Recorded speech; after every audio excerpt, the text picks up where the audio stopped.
கோடா கொடை தோதர்கள் சபை கூடி நடனமாடே.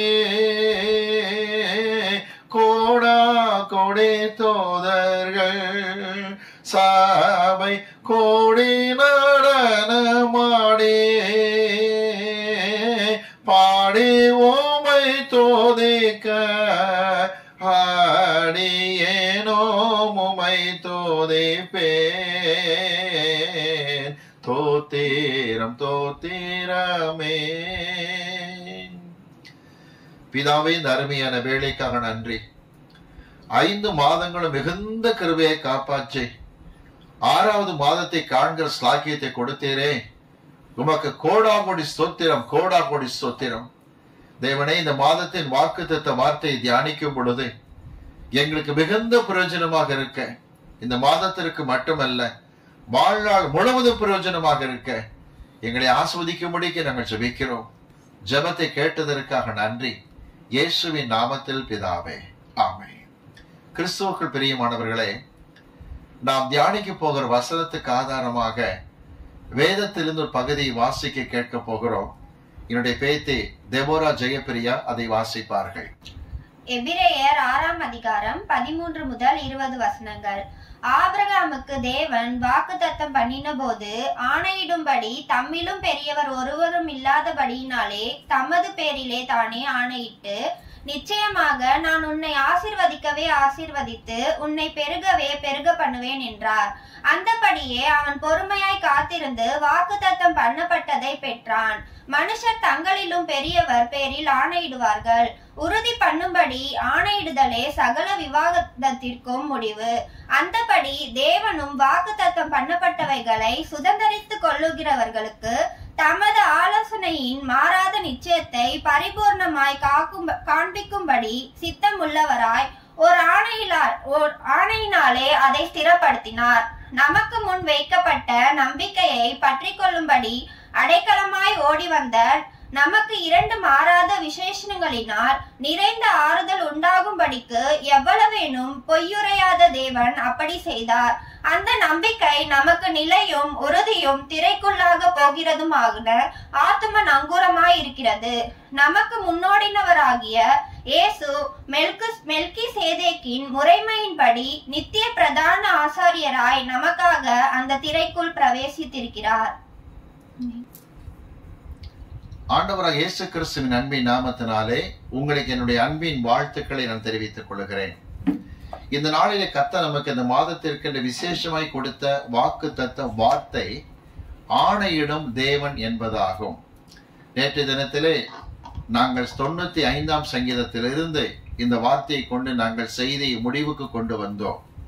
இன்றைக்கு ஆணையிடும் தேவன் என்கிற தலைப்பில் தானே வார்த்தையை நாம் தியானிக்க இருக்கின்றோம். எபிரேயருக்கு எழுதப்பட்ட நிருபம் 6ஆம் அதிகாரத்தில் நாம் வேத பாடத்தை வாசிக்க கேட்டோம். 6ஆம் அதிகாரத்தில் 13ஆம் வசனத்தை நாம் பார்க்கும் பொழுது, எதற்காய் கர்த்தர் ஆணையிடுதல் என்பதை தமது பேரிலே செய்கிறார் என்பதற்கான விளக்கத்தை எபிரேய நிருப ஆக்கியோன் நமக்கு கொடுக்கின்றார். எபிரேயர் 6ஆம் அதிகாரம் பாருங்கள், 16ஆம் வசனத்தில் மனுஷர் தங்களிலும் பெரியவர்கள் பேரில் ஆணையிடுவார்கள். பெரியவர்கள் பேரிலே ஆணையிட்டு விட்டால் 16ஆம் வசனம் பாருங்கள், ஆணையிடுதலே சகல விவாதத்திற்கு முடிவாக இருக்கும். எந்த விவாதத்திற்கு முடிவு?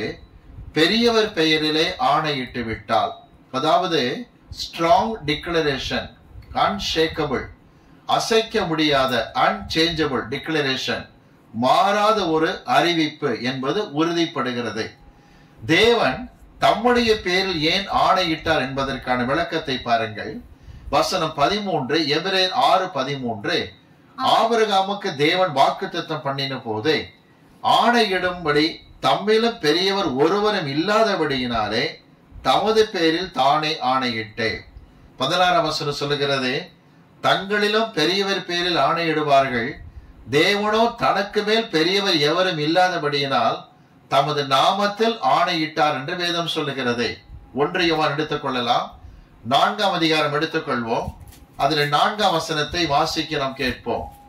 1 யோவான் 4ஆம் அதிகாரம் 4ஆம் வசனத்தை நாம் வாசிக்க கேட்போம். பிள்ளைகளே, நீங்கள் தேவனால் உண்டாயிருந்து அவர்களை ஜெயித்தீர்கள். ஏனெனில் உலகத்தில் இருக்கிறவனிலும் உங்களில் இருக்கிறவர் பெரியவர். Praise the Lord. நம்மில் இருக்கிற ஆண்டவர் பெரியவராக இருக்கிறார் என்று காட்டப்படுகிறது. விளங்கிக் கொண்டீர்களா? உலகத்தில் இருக்கிற எவரிலும் நம்மில் இருக்கிற ஆண்டவர் பெரியவராக இருக்கிறபடியினால் தம்மில் தாமே ஆணையிடுகிறவராக இருக்கிறார். நல்லது. இந்த ஆணையிடுதலின் விசேஷம் என்னவென்று பாருங்கள். ஒருவேளை மனிதர்கள் பேசும் பொழுது ஒருவேளை சப்போஸ் என்று சந்தேகமாக சில காரியங்களை சொல்லலாம். இஃப் இட் இஸ் பாசிபிள் என்று சொல்லலாம், முடிந்தால் என்று சொல்லலாம். ஆனால் தேவன் ஆணையிடும் பொழுது எப்படி அதில் விசேஷ தன்மை கொண்டு வருகிறார்?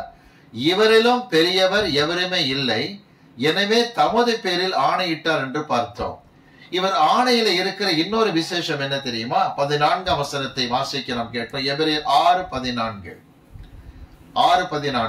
நிச்சயமாகவே நான் உன்னை ஆசீர்வதிக்கவே ஆசீர்வதித்து உன்னை பெருகவே பெருக பண்ணுவேன். ஆசீர்வதிப்பேன் பெருக பண்ணுவேன் நிறுத்தாம ஆசீர்வதிக்கவே ஆசீர்வதித்து பெருகவே பெருக பண்ணுவேன். புதிய ஏற்பாட்டுல கிறிஸ்து சொல்லுகிற பாணியை இது தெளிவாய் காட்டுகிறது. நாம் அறிந்திருக்கிறபடி குறிப்பாக யோவான் சுவிசேஷத்தின் அடிப்படையிலே இயேசு தாம் சில வார்த்தைகளை பேசும் பொழுது மெய்யாகவே மெய்யாகவே என்று சொல்லுவார். அழுத்தம் திருத்தமான வார்த்தை எது? ஆணித்தரமான வார்த்தை எது? No change at all. மாறுதலே கிடையாது. சொன்னால் சொன்னதுதான் என்கிற உறுதியான உறுதிப்பாடு என்று விளங்கிக் கொள்ளுங்கள். ஆகவே தான் எபிரேயர் 6:14 சொல்லுகிறது, ஆசீர்வதிக்கவே ஆசீர்வதித்து பெருகவே பெருக பண்ணுவேன். இந்த வசனம் எனக்கு மிகவும் பிடித்தமாய் இருக்க காரணம் என்ன தெரியுமா? ஆபிரகாமுக்கு என்று சொல்லிவிட்டார். ஆபிரகாமுக்கு கர்த்தர் வாக்குத்தத்தம் பண்ணும் பொழுது ஆசீர்வதிக்கவே ஆசீர்வதிப்பேன் என்கிற வார்த்தை கர்த்தனை தெரியுமா? தேவன் நிச்சயமாகவே, கவனிங்க, நிலவளம் பொருளாதார வளத்திலே உன்னை பெருகவே பெருக பண்ணி ஆஸ்வதிப்பேன் அர்த்தம்.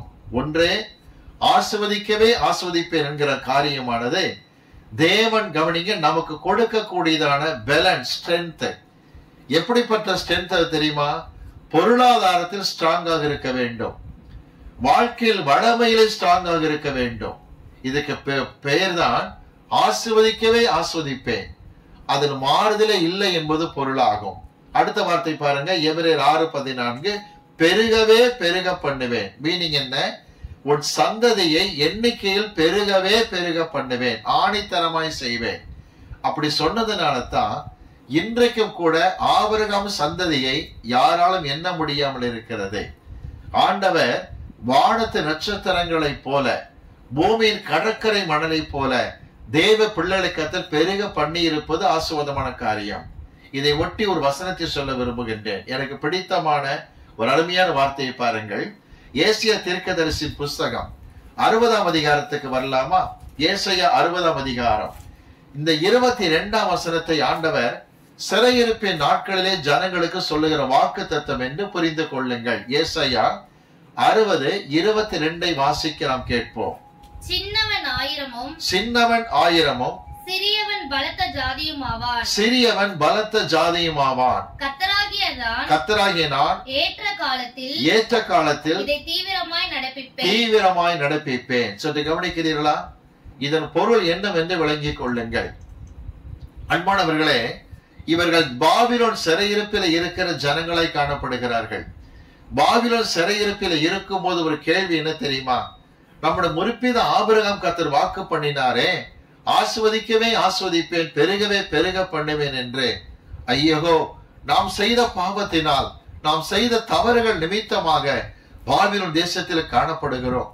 இனிமேல் ஆபிரகாம் குடும்பத்தில் பெயர் சொல்லப்படுமா என்கிற கேள்வி எழும்புகிற அளவுக்கு சந்தேகத்தில் காணப்பட்டார்கள். ஏசாயா சொல்லுகிறார், சின்னவன், அந்த வார்த்தையை கவனித்தீர்களா? எண்ணிக்கையில சின்னதாக இருக்கிற நீ 1000 பெருகுவாய். சிறியவன், பலத்திலே சிறியவனாக இருக்கிற நீ 1000 பெருகுவாய் என்று சொல்லுகின்றார். சின்னவன் 1000-ம் சிறியவன் பலத்த ஜாதியும் ஆவான். அதாவது இப்ப கவனிச்சு பாருங்க, அந்த பாயிண்ட் எப்படி வருதுன்னா, எண்ணிக்கையிலே சின்னதாக இருக்கிற நீ 1000 பெருகுவாய். ஸ்ட்ரென்த்திலே மிக சாதாரணமாக இருக்கிற நீ பலத்த ஜாதியாய் மாறுவாய் என்று சொல்லுகிறார். இந்த வார்த்தையை சிறையிருப்பின் நாட்களில் சொன்னாரே, நம்பிக்கையற்ற சந்தர்ப்பத்தில் சொன்னாரே. ஆபிரகாம் எப்பொழுது சொன்னா தெரியுமா? நம்பிக்கையற்ற சந்தர்ப்பத்தில் தான் சொல்லி இருக்கிறார். ஆசீர்வதிக்கவே ஆசீர்வதிப்பேன், பெருகவே பெருக பண்ணுவேன். வாசிக்கலாமா? அப்போஸ்தலர் நடபடிகள் 7ஆம் அதிகாரம் எடுத்துக் கொள்ளலாம். அப்போஸ்தலர் நடபடிகள் 7ஆம் அதிகாரம் எடுத்துக் கொள்ளலாம். 7ஆம் அதிகாரம் வாசிக்கலாம், கேட்போமா? அப்போஸ்தலர் நடபடிகள் 7ஆம் அதிகாரம் எடுத்துக் கொள்ளலாம். 5ஆம் வசனத்தை வாசிக்க. வசனம் 5.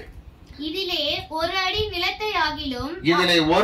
நிலத்தை ஆகிலும் அவனுடைய கையாட்சிக்கு கொடாமல் இருக்கையில், ஆபிரகாமுடைய கையாட்சிக்கு கிரயம் பண்ணி ஒரு அடி கூட கூடாதிருக்கும் போது, அவனுக்கு பிள்ளை இல்லாதிருக்கும் போது, ஒரு பிள்ளைக்கு கூட வழி இல்லாதிருக்கும் போது, உனக்கும் உனக்கு பின்வரும் உன் சந்ததிக்கும் இதை சுதந்திரமாக தருவேன் என்று அவனுக்கு வாக்குத்தத்தம் பண்ணினார். ஒரு அடி கிரயம் பண்ணல, தேசத்தையே தருகிறேன். ஒரு பிள்ளைக்கு வழி இல்ல, உன் சந்ததிக்கே தருகிறேன். இதுதான் தேவன் தேசத்தை குறித்து கொடுத்த பொருளாதார ஆசீர்வாதம். ஆபிரகாமுடைய எண்ணிக்கை குறித்து கொடுத்த வார்த்தை சந்ததி என்கிற வார்த்தை. எப்படி? ஒரு அடி நிலம் கூட கரையம் பண்ணப்படவில்லை, கொடுத்தேன். ஒரு பிள்ளைக்கு கூட வழி இல்லை, உன் சந்ததி, உனக்கு பின் வரக்கூடிய சந்ததிக்கு என்கிற வார்த்தை. இதுதான் ஆச்சரியமான வார்த்தை. தேவன் என்றைக்குமே ஆணையிட்டு உறுதி பண்ணும் பொழுது ஒன்றுமில்லாமையிலிருந்து ஒன்றை கொண்டு வருகிற தேவனாக இருக்கின்றார். ஏதோ ஒரு அடிப்படை வைத்துக் கொண்டு செய்கிற தேவன் அல்ல. இன்னைக்கு கர்த்தரை எந்தெந்த பிள்ளைங்க நம்புறாங்களோ அவர்களுக்கும் அப்படித்தான் செய்வார். 2006ஆம் வருஷம் வரைக்கும் பார்க்கும் பொழுது என்னுடைய தகப்பனார் மிகுந்த உத்தரவாதமாக பேசினார். இந்த இடம் உனக்குத்தான் சொந்தம், இந்த இல்லத்தை உனக்கு நான் கொடுப்பேன், இதன் கிரயத்தை உன் சகோதரனுக்கு கொடுப்பேன் என்று 2006ஆம் வருஷத்திலும் பேசிக் கொண்டிருந்தார். ஆனால் நாட்கள் செல்ல செல்ல அவர்கள் மனம் மாறியது. எனக்கு விரோதமாக சகோதரன் எழுப்பினான். பலத்த போராட்டம் வந்தது. ஆனால் ஆண்டவர் சொன்ன வார்த்தையின்படியாகவே இந்த வரை நடத்தி கொண்டிருக்கின்றார். எந்த ஒரு ஆதாரமும் இல்லாமல் கர்த்தர் வெளியே கொண்டு வந்தார்.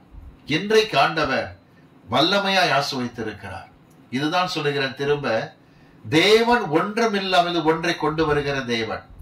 ஆபிரகாமுக்கு ஒரு அடி நிலம் கூட கரையமாகவில்லை, தேசத்தையே கொடுத்தேங்கிறார்.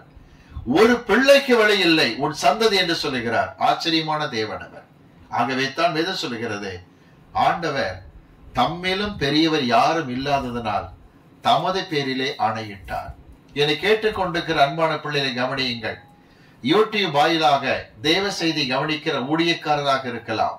எப்படி இருந்தாலும் எல்லாரும் கைவிட்டு எந்த ஒரு ஆதாரம் இல்லாத நேரத்தில் தான் தன்னை விட பெரியவரும் எவரும் இல்லாதபடியால் தனது நாமத்திலே ஆணையிட்ட தேவன் உங்களை வெட்கத்திற்குள்ளாக்காதபடிக்கு உயர்த்துகிற தேவனாக இருக்கின்றார். அவரிலும் பெரியவர்கள் ஒருவரும் இல்லை என்று விளங்கிக் கொள்ளுங்கள். வாசிக்கலாம். எபிரேயருக்கு எழுதப்பட்ட நிருபம் 6ஆம் அதிகாரம் நாம் எடுத்துக் கொள்ளலாம். 6ஆம் அதிகாரத்திலே அந்த வசனத்தை நாம் வாசிப்போம். வசனம் 15. இந்த குறிப்பிட்ட ஆசீர்வாதத்தை பெறுவதற்கு ஆபிரகாம் காட்டிய குணம் என்னவென்று பாருங்கள். 15ஆம் வசனம். அந்தபடியே அவன் பொறுமையாய் காத்திருந்து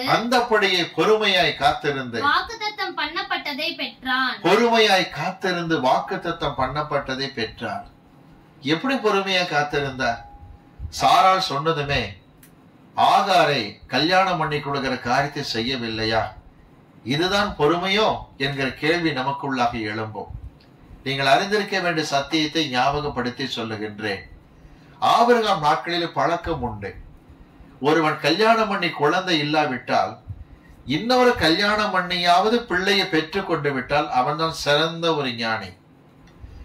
ஒரு பிள்ளைக்கு வழி இல்லாதிருந்த ஆபிரகாமை பார்த்து சாராள் சொன்னாள், எகிப்திலிருந்து அடிமை பெண்ணை கொண்டு வந்திருக்கின்றோம், ஆகார், அவளை கல்யாணம் பண்ணி கொள்ளுங்கள், அவளால் என் வீடு கட்டப்படும், இவள் குடும்பம் இப்படி அவனை கொண்டு கட்டப்படும்.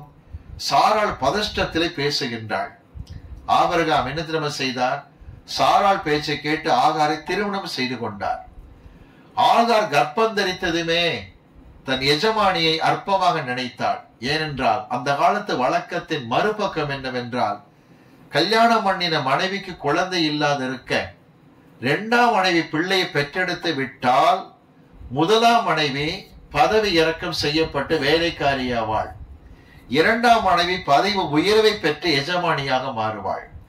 தான் கர்ப்பமானதுமே ஆகாருக்கு பயங்கர உள்ளத்தில் ஒரு பெருமை வந்து விட்டது. தன்னால் தான் எல்லாம் ஆகும் என்கிற எண்ணத்திலே தன் எஜமானியை மதிக்கவில்லை. குடும்பத்தில் பயங்கரமான குழப்பம் நடந்தது. என்ன? ஆபிரகாம் மனைவி இரண்டாம் மனைவி ஆகார் பிள்ளையை பெற்றெடுத்தாள். இரண்டாவது, அதாவது மனைவிக்கு குழந்தை பிறந்து விட்டது. இப்ப ஆபிரகாம் செய்ய வேண்டிய காரியம் என்ன? ஆகாரை எஜமானியாக மாற்றி சாராளை அடிமை பெண்ணாக வைத்திருக்க வேண்டும். ஒரு முடிவுக்கு வந்தார் ஆபிரகாம். ஆகார், எத்தனை பிள்ளையை பெற்றுக் கொண்டாலும் என் மனைவி சாராள் தான், எஜமானி தான் என்ற முடிவில் காணப்பட்டபடியினால் வேதம் சொல்லுகிறது ஆபிரகாம் கர்த்தரை விசுவாசித்தான். கர்த்தரதை அவனுக்கு நீதியாக எண்ணினார். விசுவாசம் இல்லாமல் ஆகாரை கல்யாணம் பண்ணினதாக யோசிக்க வேண்டாம். எத்தனை குழந்தைகளை பெற்றெடுத்தாலும் அடிமை பெண் தான். வாக்கு பண்ணப்பட்ட குமாரனை ஆண்டவர் சாராள் மூலம் தருவார் என்று நிச்சயமாக நம்பினார். 25 வருஷங்கள் காத்திருந்தார். 75 வயதை வாக்கு பெற்ற ஆபிரகாம் 100 வயது வரைக்கும் காத்திருந்தார். பொறுமையாய் காத்திருந்தார். இந்த பொறுமையின் அத்தாட்சி என்ன தெரியுமா? ரோமருக்கு எழுதப்பட்ட நிருபம் 4ஆம் அதிகாரத்தில் பவுல் விளக்குகின்றார். ரோமருக்கு எழுதப்பட்ட நிருபம் 4ஆம் அதிகாரம் எடுத்துக்கொள்வோம். 22ஆம் வசனத்தை நாம் வாசிக்க கேட்போம். வசனம் 22. அது இயேசு கிறிஸ்துவை பற்றும் ரோமர் 4ஆம் அதிகாரம் 22ஆம் வசனத்தை வாசிக்க நாம் கேட்போம். ஆகையால் அது அவனுக்கு நீதியாக எண்ணப்பட்டது. ஆபிரகாமுக்கு இது நீதியாக எண்ணப்பட்டது. எது நீதியாக எண்ணப்பட்டது? வாசிக்கலாமா? ரோமர் 4ஆம் அதிகாரத்திலே வாசிக்க நாம் கேட்போம். வசனம் 23ஆம் வசனத்தை வாசிக்க கேட்போம். அது அவனுக்கு நீதியாக எண்ணப்பட்டது என்பது அவனுக்காக மாத்திரமல்ல, நமக்காகவும் எழுதப்பட்டிருக்கிறது. உங்களுக்கும் எனக்குமே எழுதப்பட்ட வார்த்தை. ஆபிரகாம் விசுவாசித்தான், கர்த்தர் நீதியாக எண்ணினார். நீதி என்பதற்கு சொல்லப்பட்ட எபிரேய வார்த்தை என்ன தெரியுமா? யாமின் என்பதாகும். YAMIN. யாமின் என்றால் தேவனுக்கு மகிமை உண்டாக எடுக்கிற முடிவு என்பது பொருள். கவனிங்க, தேவனுக்கு மகிமை உண்டாக ஆபிரகாம் முடிவெடுத்தார். என்ன தெரியுமா? நிச்சயம் சாராளுக்கு குழந்தை இருக்கும். ஆகார் எத்தனை குழந்தையை பெற்றாலும் அடிமைதான் என்ற முடிவுக்கு வந்தார். யாமின் என்கிற வார்த்தையின்படி வேதம் சொல்லுகிறது, அவர் கர்த்தரை விசுவாசித்தார், தேவன் அதை அவருக்கு நீதியாக எண்ணினார்.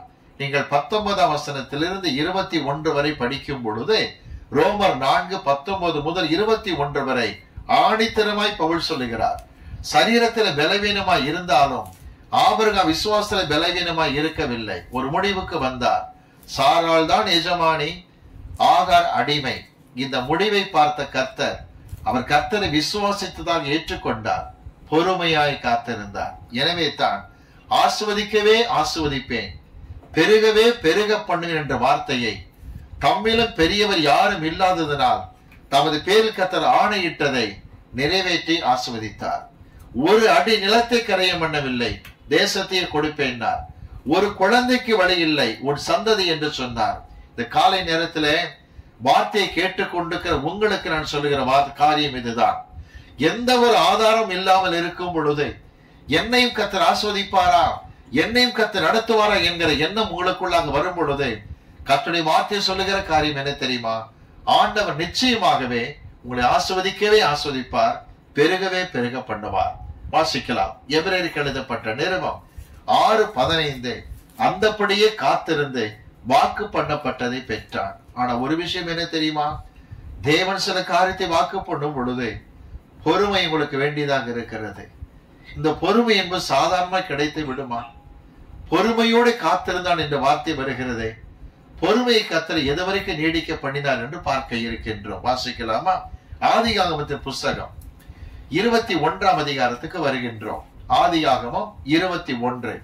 நான் சொல்ல வருகிற குறிப்பு என்னவென்றால், கர்த்தர் கொடுக்கிற சில வாக்கு தத்தங்களை பெற்றுக்கொள்ள பொறுமையோடு காத்திருக்கும் பொழுதே உங்களுக்கு விசனமும் வருத்தமும் நிச்சயமாக வரும். வாசிக்கலாம்.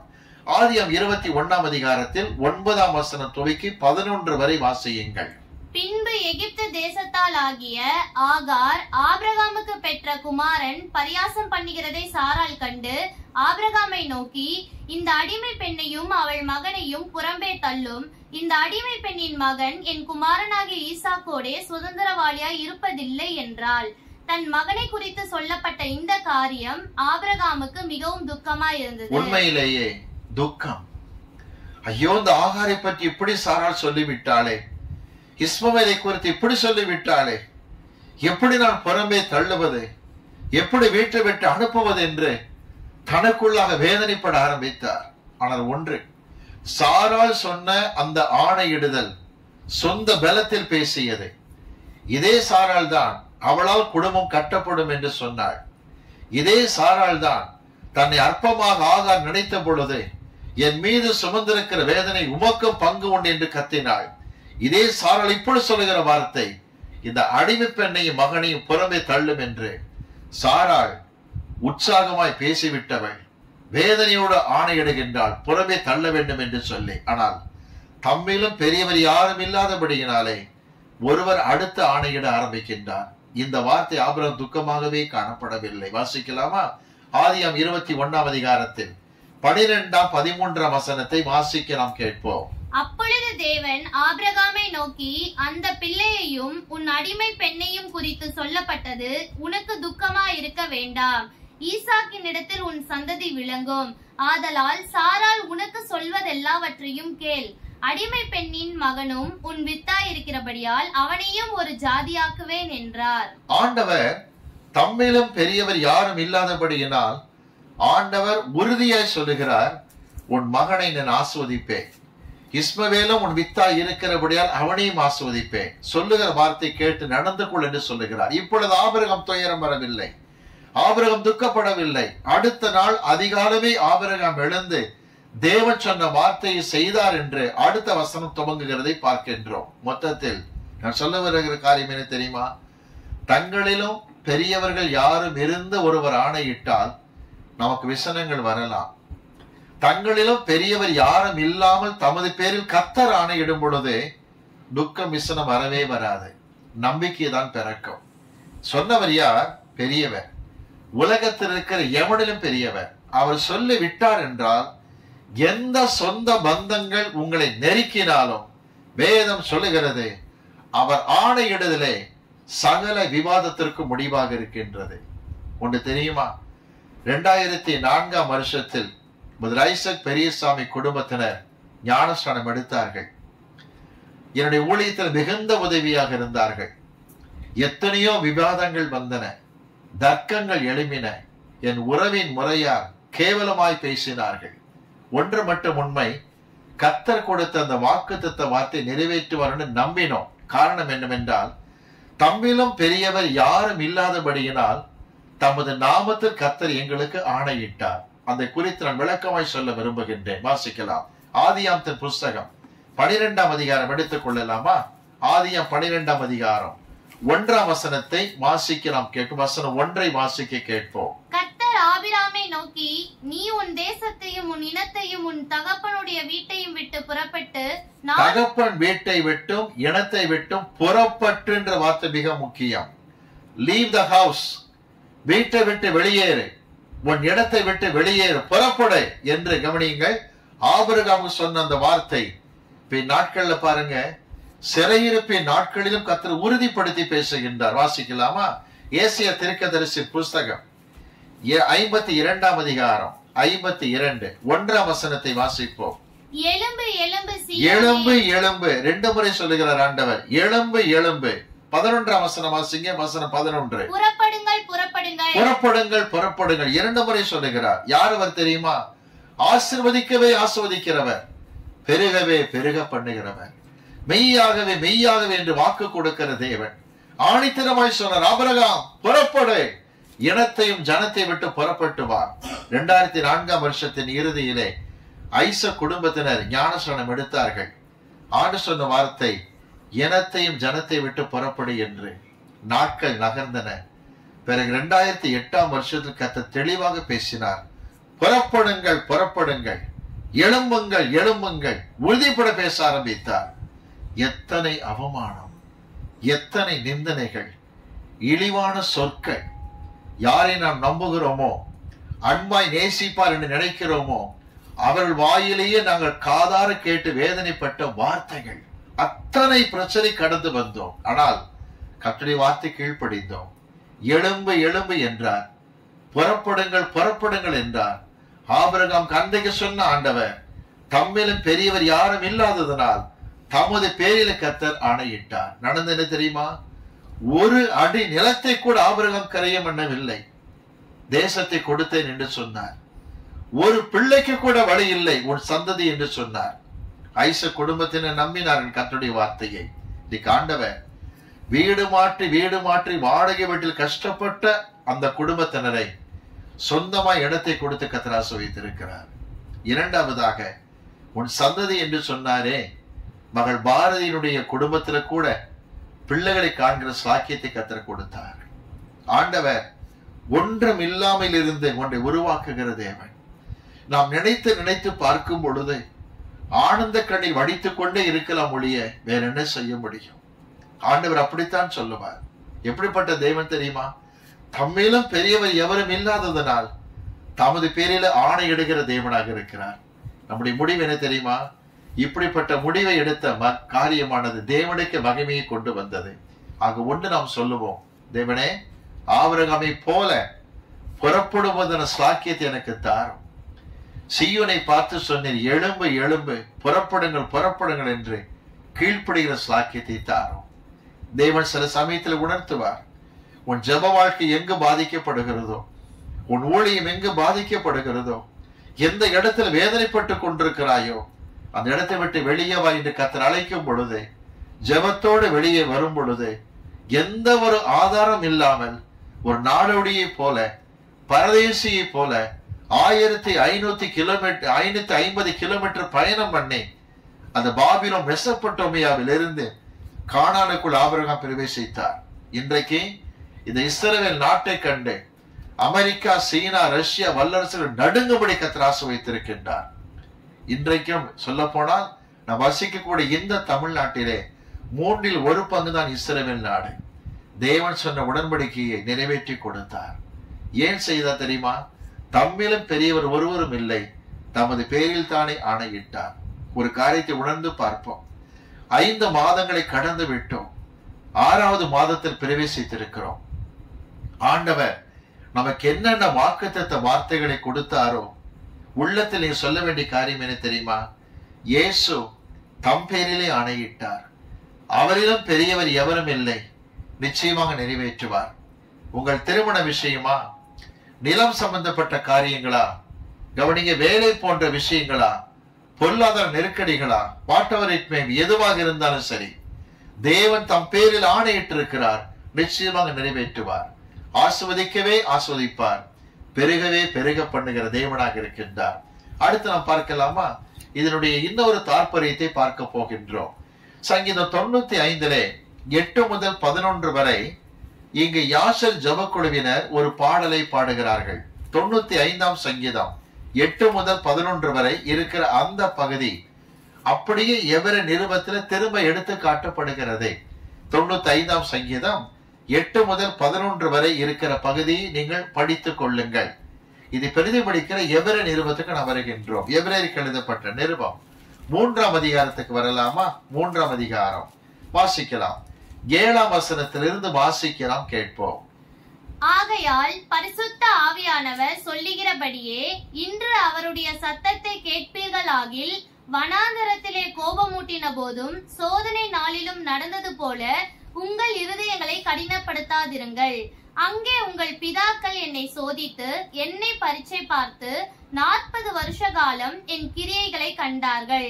ஆதலால் நான் அந்த சந்ததியை அரோசித்து அவர்கள் எப்பொழுதும் வழுவி போகிற இருதயம் உள்ள ஜனம் என்றும் என்னுடைய வழிகளை அறியாதவர்கள் என்றும் சொல்லி என்னுடைய இளைப்பாறுதலில் அவர்கள் பிரவேசிப்பதில்லை என்று என்னுடைய கோபத்திலே ஆணையிட்டேன் என்றார். ஆபிரகாமுக்கு ஆணையிட்ட அதே கர்த்தர் ஆபிரகாம் சந்ததிக்கு கோபத்திலே ஆணையிட்டார், நீங்கள் இளைப்பாறுதலிலே பிரவேசிப்பதில்லை என்று. ஒரு காரியம் கவனித்துக் கொள்ளுங்கள். தம்மிலே பெரியவர் எவரும் இல்லை, தம் பேரில் ஆணையிடுவார். ஆசீர்வதிப்பதற்காகவே, பெருகவே பெருக பண்ணுவதற்காகவே. அதே கர்த்தர் ஆணையிட்டார் கோபத்திலே, நீங்கள் இளைப்பாறுதலுக்குள் பிரவேசிக்க மாட்டீர் என்று. என்ன சம்பவித்தது என்று நாம் புரிந்து கொள்வோம். இது நமக்கு மிகுந்த படிப்பினையாக இருக்கும், அதனால் புரிந்து கொள்வோம். யாத்ராமத்தின் புஸ்தகம் 17ஆம் அதிகாரம் எடுத்துக் கொள்ளலாமா? யாத்ரா 17ஆம் அதிகாரம் முதல் 3 வசனத்தை வாசிக்க நாம் கேட்போம். யாத்ரா 17 முதல் 3 வசனம். பின்பு இஸ்ரவேல் புத்திரர் ஆகிய சபையார் எல்லோரும் கர்த்தருடைய கட்டளையின்படியே சீன் வனாந்தரத்திலிருந்து புறப்பட்டு பிரயாணம் பண்ணி ரெவிதீமிலே வந்து பாளையம் இறங்கினார்கள். அங்கே ஜனங்களுக்கு குடிக்க தண்ணீர் இல்லாதிருந்தது. அப்பொழுது ஜனங்கள் மோசேயோட வாதாடி, நாங்கள் குடிக்கிறதற்கு எங்களுக்கு தண்ணீர் தர வேண்டும் என்றார்கள். அதற்கு மோசே, என்னோட ஏன் வாதாடுகிறீர்கள்? கர்த்தரை ஏன் பரீட்சை பார்க்கிறீர்கள் என்றான். ஜனங்கள் அவ்விடத்திலே தண்ணீர் தவனமாய் இருந்தபடியால் அவர்கள் மோசேக்கு விரோதமாய் முறுமுறுத்து, நீர் எங்களையும் எங்கள் பிள்ளைகளையும் எங்கள் ஆடு மாடுகளையும் தண்ணீர் தவனத்தினால் கொன்று போட எங்களை எகிப்திலிருந்து ஏன் கொண்டு வந்தீர் என்றார்கள். கவனிச்சீங்களா? இந்த ஜனங்கள் மோசையை பார்த்து முறுமுறுக்கிறார்கள். எகிப்திலிருந்து தாகத்தால் வனாந்தரத்தில் சாகவா கொண்டு வந்தீங்க? 430 வருஷம் எகிப்திலே குடியிருந்தார்கள். 400 வருஷம் தலைமுறை தலைமுறையாய் அழுதார்கள். அடிமைத்தனம் என்றைக்கு மாறும் என்று சொல்லி கர்த்தர் ஆச்சரியமாய் கொண்டு வந்தார் வெளியிலே. ஆனால் அந்த குறிப்பிட்ட தண்ணீர் தவணம் ஏற்பட்ட பொழுது கர்த்தரை பரீட்சை பார்த்தார் என்ற வார்த்தை கர்த்தர் தெரியுமா? வாக்குவாதம் செய்தார்கள். கேள்வி மேல் கேள்வி கேட்டார். கர்த்தரை சோதிக்கிறார்களாம். என்ன சொல்லுகிறார் பதில் என்று சோதிக்கிறார்களாம். வாசிக்கலாமா? யாத்ராமத்தின் புஸ்தகம் 17ஆம் அதிகாரத்தில் பாருங்கள். இவ்விதமாய் அவர் வாக்குவாதம் பண்ணி கத்தி கொண்டிருக்கிற சமயத்தில் கர்த்தர் சொன்ன வார்த்தையை நாம் கவனிப்போம். யாத்ராமத்தின் புஸ்தகம் 17ஆம் அதிகாரம் 6ஆம் வசனத்தில், அங்கே ஓரேபிலே நான் உனக்கு முன்பாக கன்மலையின் மேல் நிற்பேன், நீ அந்த கன்மலையை அடி, அப்பொழுது ஜனங்கள் குடிக்க அதிலிருந்து தண்ணீர் புறப்படும் என்றார். அப்படியே மோசே இஸ்ரவேல் மூப்பரின் கண்களுக்கு முன்பாக செய்தான். நான் கன்மலையில் நிற்பேன், கன்மலையை அடி. அந்த கன்மலை வேறு யாரும் அல்ல, ஆண்டவராகிய இயேசு கிறிஸ்து. நான் உனக்கு முன்னே போய் கன்மலை நிற்பேன், கன்மலை அடி என்றார். தண்ணீர் புறப்பட்டு வந்தது. இந்த கன்மலையில தண்ணீர் புறப்பட்டு வரும் பொழுது தாகம் தீர குடித்தார்கள், சந்தோஷமாய் குடித்தார்கள். 1 நாள் 2 நாள் இல்ல, 38 வருஷங்களும் அந்த கன்மலை கூடவே வந்தது. எங்கெல்லாம் பாளையம் இறங்குகிறார்களோ அங்கெல்லாம் கன்மலையை பார்ப்பார்கள். இது கர்த்தர் செய்த பெரிய ஒரு அற்புதம். அந்த கன்மலை வேறு யாரும் அல்ல, ஆண்டவராகிய இயேசு கிறிஸ்து. வாசிக்கலாமா? ஏசாயா தீர்க்கதரிசி புஸ்தகம் 48ஆம் அதிகாரத்துக்கு வாருங்கள். ஏசாயா 48ஆம் அதிகாரம் 21ஆம் வசனத்தை வாசிக்கலாம். ஏசாயா 48:21. அவர் அவர்களை வனாந்தரங்களில் நடத்தும் போது அவர்களுக்கு தாக விடாயா இருந்ததில்லை. கன்மலையில் இருந்து தண்ணீரை அவர்களுக்கு சுரக்க பண்ணினார். கன்மலையை பிளந்தார், தண்ணீர் ஓடி வந்தது. 38 வருஷ காலமாய் வனாந்தரத்தில் ஆண்டவர் 38 வருஷங்களாக கன்மலையை பிளக்கும்படிக்கு செய்தார். தண்ணீர் வந்து கொண்டே இருந்தது. அந்த கன்மலை யார் என்று பவுல் சொல்லுகிறார். வாசிக்கலாம். 1 கொரிந்தியர் 10ஆம் அதிகாரம் எடுத்துக் கொள்ளலாம். 10ஆம் அதிகாரத்தில் 4ஆம் வசனத்தை வாசிக்க நாம் கேட்போம். 1 கொரிந்தியர் 10:4. எல்லாரும் ஒரே ஞானபானத்தை குடித்தார்கள். எப்படி எனில் அவர்களோட கூட சென்ற ஞான கன்மலையின் தண்ணீரை குடித்தார்கள். அந்த கன்மலை கிறிஸ்துவே. அவர்களோடு 38 வருஷங்கள் வனாந்தரத்தில் பயணித்துக் கொண்டே இருந்த கன்மலை இயேசு என்று பவுல் தெளிவாய் சொல்லுகிறார். இப்படி எல்லாம் நடந்தது. கவனித்தீர்களா? 38 வருஷம் கழிச்சு இன்னொரு காரியம் கர்த்தர் செய்தார். தண்ணீர் இல்லை என்று தவித்த பொழுது கன்மலையை கர்த்தர் காண்பித்து அடி என்று சொன்னார். கன்மலை மோசே அடித்தார். கன்மலை கூடவே வந்தது. எப்பொழுதெல்லாம் தண்ணீர் வேண்டுமோ கன்மலை பிளந்து தண்ணீர் கிடைத்துக் கொண்டே இருந்தது. 38 வருஷங்களுக்கு பிறகு நடந்தது என்ன? கன்மலை அங்குதான் இருக்கிறது, ஆனா தண்ணீர் வரவில்லை.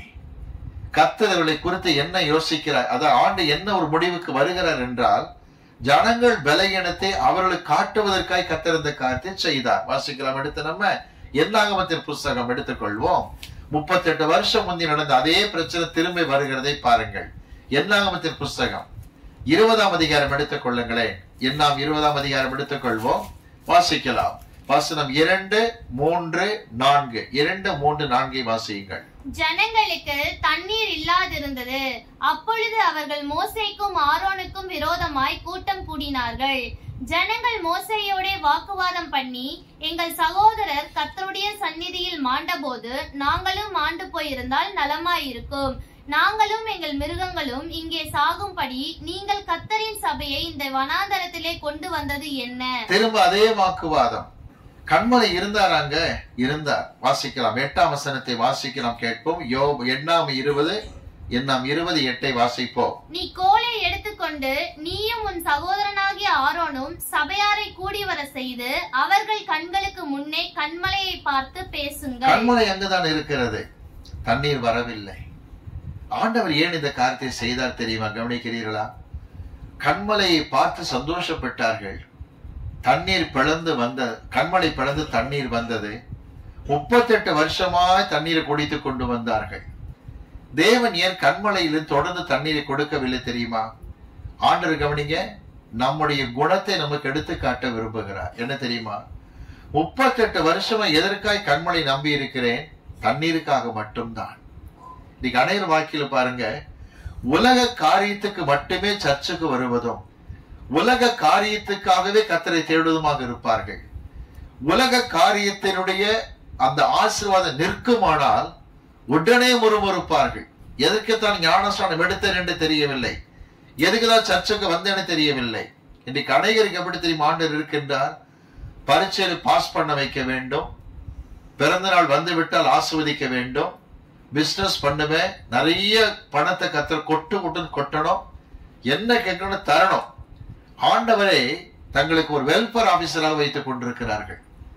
ஒரு பொருள் கிடைக்கவில்லை என்றால் வாக்குவாதம் செய்ய ஆரம்பித்து விடுவார்கள்.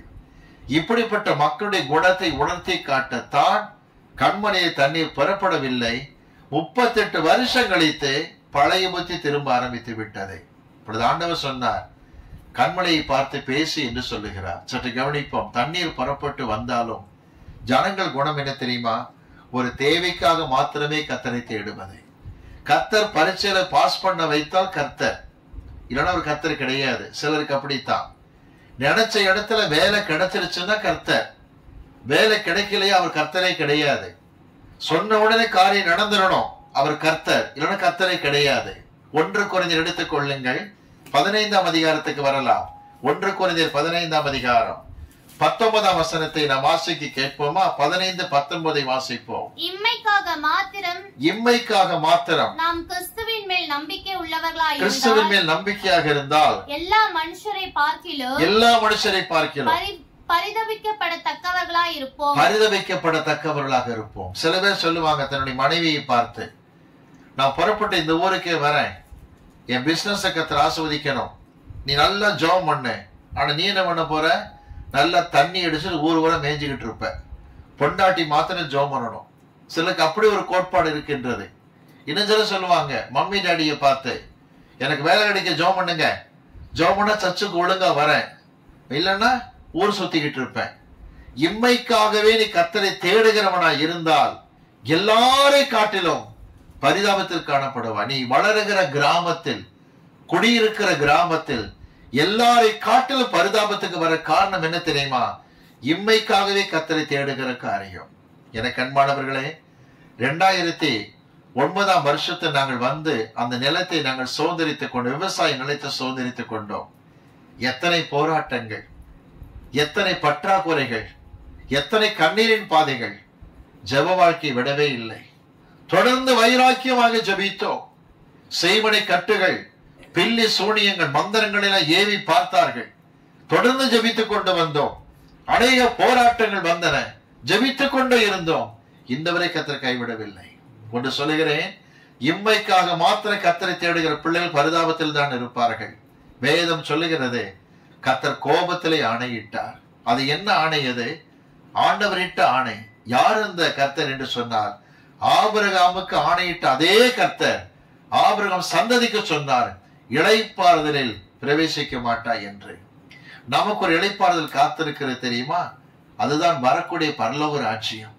இந்த இளைப்பாறுதலை குறித்தும் எபிரேய நிருபாக்கில் சொல்ல தவறவே இல்லை. வாசிக்கலாம். எபிரேயருக்கு எழுதப்பட்ட நிருபம் எடுத்துக் கொள்ளலாம். எபிரேயருக்கு எழுதப்பட்ட நிருபம் 4ஆம் அதிகாரத்துக்கு வாருங்கள். எபிரேயர் 4ஆம் அதிகாரத்துக்கு வருவோம். வாசிக்கலாம். 4ஆம் அதிகாரத்தில் 9ஆம் வசனத்தை வாசிப்போம். ஆகையால் தேவனுடைய ஜனங்களுக்கு இளைப்பாறுகிற காலம் இனி வருகிறதா இருக்கிறது. இனிமேல் இளைப்பாறுகிற காலம் வரும். அதுதான் ரகசிய வருகை. பரலோகத்துக்கு போகிற ஸ்லாக்கியம் வரும். கவனிக்கிறீர்களா? இந்த உலக வாழ்க்கையில முறுமுறுப்பு வாக்குவாதத்தை செய்து கொண்டிருந்தால் என்ன நடக்கும்? 11ஆம் வசனம் வாசிங்க. எபிரேயர் 4:11. ஆகையால் அந்த திஷ்டாந்தத்தின்படி ஒருவனாகிலும் கீழ்ப்படியாமையினாலே விழுந்து போகாத படிக்கு நாம் இந்த இளைப்பாறுதலில் பிரவேசிக்க ஜாக்கிரதையாய் இருக்க பார்த்தீர்களா? வருகிற இளைப்பாறுதல் பிரவேசிக்க வாக்குவாதம் முறுமுறுப்பு எதுவும் செய்யாம ஜாக்கிரதையாக இருக்கும்படிக்கு வேதம் நம்மை எச்சரிக்கிற காரியத்தை பார்க்கின்றோம். நல்லது பிரியமானவர்களே, எபிரேயருக்கு எழுதப்பட்ட நிருபம் 6ஆம் அதிகாரத்தில் வேத பாடத்தை வாசிக்க கேட்டோமே, அதன் 2ஆம் பகுதியை குறித்து பேச விரும்புகின்றேன். எபிரேயர் 6ஆம் அதிகாரம் எடுத்துக் கொள்ளலாம். வாசிப்போம். 17ஆம் வசனத்திலிருந்து கடைசி வரை வாசிக்கும் பொழுது, அந்த படி தேவனும் வாக்குத்தத்தம் பண்ணப்பட்டவர்களை சுதந்திரித்துக் கொள்ளுகிறவர்களுக்கு தமது ஆலோசனையின் மாறாத நிச்சயத்தை பரிபூர்ணமாய் காண்பிக்கும்படி சித்தம் உள்ளவராய் ஒரு ஆணையினாலே அதை ஸ்திரப்படுத்தினார். யார் யார் கர்த்தரை ஏற்றுக்கொண்டு விசுவாசிக்கிறார்களோ, கவனிங்கள், அவர்கள் ஆசீர்வாதத்தை சுதந்திரிக்கும்படிக்கு அதற்கும் ஒரு ஆணையை பிறப்பித்திருக்கிறார். என்ன ஆச்சரியமான காரியம் அது! அது என்னவென்று பார்ப்போம். வசனம் 18. நமக்கு முன் வைக்கப்பட்ட நம்பிக்கை பற்றி கொள்ளும்படி அடைக்கலமாய் ஓடி வந்த நமக்கு 2 மாறாத விசேஷங்களினால் நிறைந்த ஆறுதல் உண்டாகும்படிக்கு எவ்வளவேனும் பொய்யுரையாத தேவன் அப்படி செய்தார். 2 மாறாத விசேஷம் என்ன தெரியுமா? ஒன்று பழைய ஏற்பாடு, மற்றொன்று புதிய ஏற்பாடு. இது 2 கையில் வைத்து நாம் பரிசுத்த வேதம் என்று அதை மதித்து தியானித்துக் கொண்டிருக்கின்றோம். சற்று கவனிக்கிறீர்களா? இந்த வேத புஸ்தகம் கையில இல்லைன்னு வைங்க, நமக்கு பிரசங்கமே கிடையாது, பாலாந்தர வாக்குத்தத்தம் கிடையாது. இதை கர்த்தர் உறுதிப்படுத்தி ஆணையிட்டு கொடுத்த ஒரு காரியம் என்று விளங்கிக் கொள்ளுங்கள். சற்று விளக்கமாய் சொல்லுகிறேன். பழைய ஏற்பாட்டு நாட்களில் ஆண்டவர் 6 அடைக்கல பட்டணங்களை கொடுத்தார். 6 அடைக்கல பட்டணங்கள். ஒருவன் ஏதாயிலும் கோபப்பட்டு ஆத்திரப்பட்டு ஒருத்தனை அடிக்கும் போது அவன் இறந்துட்டான்னு வச்சுக்கிடுங்க, கொலை பண்ணிட்டான்னு வச்சுக்கிடுங்க, ஐயோ இப்படி ஆயிடுச்சேன்னு வருத்தப்படுகிற இவனை கொலை செய்யப்பட்டவனுடைய சகோதரர் உறவினர்கள் இவனை கொலை செய்ய பின்தொடருவார்கள். இவன் அந்த பட்டணத்தை ஓட்டமா ஓடுவான். எங்க? அடைக்கல பட்டணத்துக்கு போவான். அடைக்கல பட்டணத்துல போய் நுழைஞ்சிட்டான்னா அங்க இருக்கிற ஆசாரியம் கேட்பான், எதுக்கு வந்திருக்கிற? ஒருத்தனை கொலை பண்ணிட்டேன், கைப்பசக கொண்டுட்டேன். சரி, அடைக்கல தேடி வந்திருக்கிற. அடைக்கல பட்டணத்துல வந்துட்டான்னா இவனை யாரும் கை வைக்கவே முடியாது. நடக்கிற நிகழ்ச்சி என்ன தெரியுமா? அடைக்கல பட்டணத்தின் ஆசாரியம் சொல்லுவான், கையில இருக்கிற காசு கூட, நான் சொல்ற ஆடு அல்லது மாடை வாங்கிட்டு வா, பலி செலுத்திடு. பலி செலுத்தி பிராயச்சித்தம் ஆயிடும். அங்கேயேதான் உட்கார்ந்து இருப்பான். யாரு? கொலைகாரன் அங்கேயே உட்கார்ந்து இருப்பான். அங்க எதனா வேலை செஞ்சு பிழைச்சுக்கிட்டு இருப்பான். ஆனா சட்டம் என்ன தெரியுமா? இவனுக்காக எவன் பலி செலுத்தினானோ அந்த ஆசாரியன் ரிட்டையர்ட் ஆயிட்டாலோ, அந்த ஆசாரியன் இறந்துட்டாலோ, இவனை உடனே கழுத்தை பிடிச்சு வெளியே திருடுவாங்க. இவனுக்கு டைம் முடிஞ்சு போச்சு, வாயுதம் முடிஞ்சிருச்சுன்னு அர்த்தம். இவன் வெளியில வந்துட்டான்னா பழிவாங்கிற கும்பல் பார்த்துக்கிட்டு இருக்கோம், வேற பட்டணத்துக்கு ஓடுவான். அப்படி ஓடும் பொழுது எதிரிகள் துரத்துவாங்க. அந்த நேரத்தில் கர்த்தர் கொடுத்த இன்னொரு காரியம் என்ன தெரியுமா? ஒரு பட்டணம் விட்டு அடுத்த பட்டணம் ஓடும் பொழுது இடையிலே இளைப்பாறுகிற ஸ்தலம் என்பது இருக்கும். பாலைவன சோலை என்று ஒயாசிஸ் என்று சொல்வார்களே, அது போலவே இளைப்பாறுகிற ஸ்தலம் இங்க இருக்கும். அந்த இளைப்பாறு ஸ்தலத்துல நுழைஞ்சிட்டா கூட சத்துருக்கள் கை வைக்கவே முடியாது. இவன் இருக்கிற பணத்தை வச்சு அங்க சாப்பிட்டுட்டு தூங்கிட்டு இருப்பான். எதிரிகள் எப்ப தூங்குறானோ இவன் கிளம்பி ஓடிடுவான். ஆனா எதிரிகள் வாட்ச் பண்ணிட்டு தான் இருப்பான். இந்த இளைப்பாறுதல் ஸ்தலத்துல உட்கார்ந்து இருக்கிற மாதிரி தான் கம்பேர் பண்ணி சொல்றாரு, அடைக்கலமாய் தேடி ஓடி வருகிற நமக்கு 2 மாறாத விசேஷத்தினால் கர்த்தர் இளைப்பாறுதலை கொடுத்தார். என்ன தெரியுமா? பரலோகத்தை நோக்கி போய் கொண்டிருக்கின்றோம். கையில 2 மாறாத விசேஷம் உண்டு. எப்பெல்லாம் பைபிளை திறந்து தியானிக்கிறோமோ நல்ல ஒரு ஆறுதலை கொடுக்கிறது, நல்ல ஒரு அமைதியை கொடுக்கிறது. ஆகவே வேதத்தை தியானிக்கிறதை விட்டுவிடாதபடிக்கு ஜாக்கிரதையாக இருங்கள். சில பேர் விசுவாசின் பேரு, ஆனா வாரத்துக்கு ஒரு முறை பைபிளை தூக்குவாங்க. சில பேர் ஜெபிக்கிற வீராங்கனை ஜெப வீரன்னு பேரு, எப்பவாவது பைபிளை தூக்கி படிப்பாங்க. எவ்வளவு கேவலம் தெரியுமா? தேவன் கொடுத்திருக்கிற இந்த மாறாத விசேஷமாகி இந்த அடக்கி இளைப்பாறு ஸ்தலத்தை நாம் வரும் பொழுது நிறைந்த ஒரு ஆறுதலை கொடுக்கிறது. எத்தனை பேர் வேதத்தை நேசித்து வாசிக்கிறீர்களோ, அந்தந்த நாளின் கவலைகளுக்கு ஏற்ப கர்த்தர் ஆறுதலான வார்த்தையை கொடுக்கிறாரோ, அப்புறம் நீங்களும் என்ன சொல்லுவீர்கள் தெரியுமா? எஸ்ராவை போல வாசிக்கலாம். 119 சங்கீதம் எடுத்துக் கொள்ளுங்கள். 119 சங்கீதம் 92 வசனத்தை வாசிக்கலாம், கேட்போம். 119, 92. உமது வேதம் என் மகிழ்ச்சியா இராதிருந்தால் என் துக்கத்திலே அழிந்து போயிருப்பேன். எஸ்ராவை போல சொல்லுவீங்க. கர்த்தருடைய வேதம் மட்டும் மனமகிழ்ச்சியை தராவிட்டால் தேவனே துக்கத்திலே அமர்ந்து போயிருப்பேன். 48 ஆண்டுகளுக்கு மேலாக ஊழியம் செய்கிற நான் சாட்சியாக சொல்லுவேன், எந்த ஒரு வேதனையோடு காணப்படுகிறேனோ, மனபாரத்தோடு இருக்கிறேனோ, ஆச்சரியமாய் கர்த்தர் வேதத்தை திறக்கும் பொழுது பேசுவார்.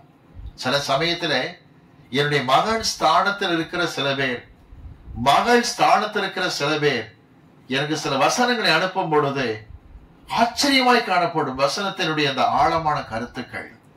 பல முறை நான் ஆறுதலை பெற்றிருக்கின்றேன். வேதம் என் மனமகிழ்ச்சியா இல்லாதிருந்தால் துயரத்தில் அழிந்து போயிருப்பேன். அடைக்கலமாய் ஓடி வருகின்றோம். ஆண்டு நிறைந்த ஆறுதல் உண்டாகும்படிக்கு இளைப்பாறுகிற ஸ்தலமாக வேத புஸ்தகத்தை வைத்திருக்கிறார். ஒரு காரியம் என்ன தெரியுமா? தேவன் நிச்சயமாகவே ஆணையிட்டார். எதை கொண்டு? வேத வார்த்தையை கொண்டு. ஒன்று செய்வோம், வேதத்தை ஒவ்வொரு நாளும் தியானிப்பேன் ஆண்டவரே, ஒவ்வொரு நாளும் படிப்பேன் ஆண்டவரே.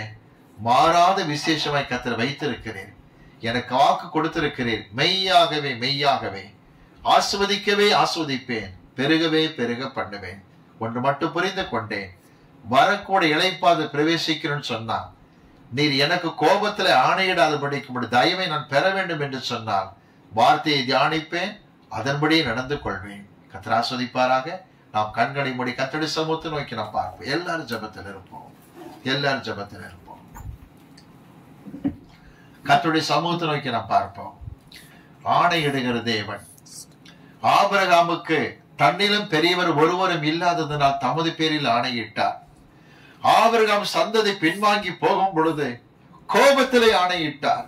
இன்னைக்கு ஒன்றை விளங்கிக் கொள்வோம், தேவன் கோபத்திலே ஆணையிடாதபடிக்கு ஆபிரகாமுக்கு ஆணையிட்ட அதே கர்த்தர் நமக்கு தமது ஆணை உறுதிப்படுத்தி கொடுக்கத்தக்கதாக விசுவாசத்தில் வல்லவர்களாகி தேவனை மகிமைப்படுத்துகிற பிள்ளைகளாய் காணப்படுவோம். நம்மை தாழ்த்தி கொடுக்கலாமா? அவர் சமூகத்தை நோக்கி நாம் பார்ப்போம். ஒவ்வொரு நாளும் காலமே எழுந்து நான் வேதத்தை வாசிப்பேன்.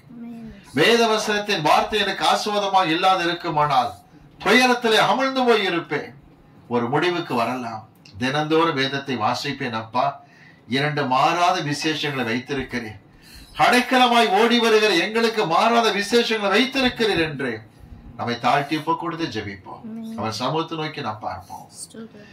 என்னை எனக்கு காட்டிய நிலைமையை மாற்றி, என்னை எனக்கு காட்டிய நிலைமையை மாற்றி, பொன்னு லோகத்தை காட்டி போகும் வழி சொல்வாயே, பொன்னு லோகத்தை காட்டி போகும் வழி சொல்வாயே. வேத புஸ்தகமே, வேத புஸ்தகமே, வேத புஸ்தகமே, வேத புஸ்தகமே, வேத புஸ்தகமே, விலை பெற்ற செல்வம் நீயே. வேத புஸ்தகமே, விலை பெற்ற செல்வம் நீயே. 12 மாதங்களும் பாரி தோணலாம் உன் கணி, 12 மாதங்களும் பாரி தோணலாம் உன் கணி. உன்னை தியானிப்பவர் உயிர்கதியே கேடுவார்.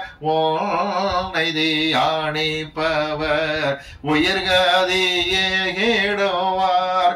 வேத புஸ்தகமே வேத புஸ்தகமே வேத புஸ்தகமே வேத புஸ்தகமே வேத புஸ்தகமே விலை பெற்ற செல்வம் நீயே. வேத புஸ்தகமே விலை பெற்ற செல்வம் நீயே. பிதாவே, இந்த அருமையான வேலைக்காக நன்றி செலுத்துகிறோம். ஆணையிடுதல் எல்லா விவாதத்திற்கு முடிவு என்று சொல்லி, உண்மையிலும் பெரியவர் யாரும் இல்லை, நீர் ஆணையிட்டீரப்பா. என்றைக்கு எங்களுக்கு நீர் ஆணையிட்டு இருக்கிறீரோ அதற்கு விரோதமா யாரும் விவாதம் பண்ண முடியாதப்பா. எந்த சத்துரு விவாதம் பண்ண முடியாது. எத்தனை பேர் தங்கள் பிரச்சனை கொடுத்து இப்படி சமூகத்தில் சொல்லிக் கொண்டிருக்கிறார்களோ, நிலம் சம்பந்தப்பட்ட பிரச்சனையாக இருக்கலாம், சொத்துக்கள் சம்பந்தப்பட்ட பிரச்சனையாக இருக்கலாம், வேலை வாய்ப்பு குறித்து பிரச்சனைகளாக இருக்கலாம், எந்த காரியமாக இருந்தாலும் சரி, இப்படி பிள்ளைகளுக்கு என்ன காரியத்தை கர்த்தர் ஆணையிட்டீரோ அந்த ஆணையிடுதலாகி கர்த்தருடைய வல்லமை சகல விவாதத்திற்கும் முடிவாய் இருப்பதாக. பிள்ளைகளுக்கு ஜெயத்தை தாரும். எத்தனை பிள்ளைகள் கண்ணீரோடு கொண்டு சமூகத்தில் காணப்படுகிறார்களோ இன்றைக்கு மனதுருகம் அப்பா, மனதுருகம். உண்மையிலே பெரியவர் யாரும் இல்லை ஆண்டவரே, நீர் பெரியவராக இருக்கிறீரப்பா. கொடுத்த ஆணை நிறைவேற்றி தாரும். பலத்தால் ஒவ்வொரு மக்களையும் இடைக்கட்டி நீர் பாதுகாத்துக் கொள்ளும். தேவனே, வனாந்தரத்து ஜனங்களை பார்த்து கோபத்தில் ஆணையிட்டது போல எங்களுக்கு ஆணையிடாதபடிக்கு நாங்கள் வேதத்தை வாசிக்கிற பிள்ளைகளாக, முறுமுறுப்புக்கு இடம் கொடுக்காதபடிக்கு கண்மலையாய் கிறிஸ்துவை மதிக்கிற பிள்ளைகளாக எங்களை பலப்படுத்தும் அப்பா. இம்மைக்காக மாத்திரம் கர்த்தரை தேடுகிற பிள்ளைகள் அல்ல, எந்த ஒரு சந்தர்ப்பத்திலும் கர்த்தருக்குள் இருப்போம் என்று சொல்லி வைராக்கியமாக இருக்க எங்களை பலப்படுத்தும். ஆசீர்வதிக்கிறதற்காக உமக்கு நன்றி. இயேசு கிறிஸ்துவின் நாமத்தில் ஜெபம் கேளும் வல்ல பிதாவே, ஆமென்.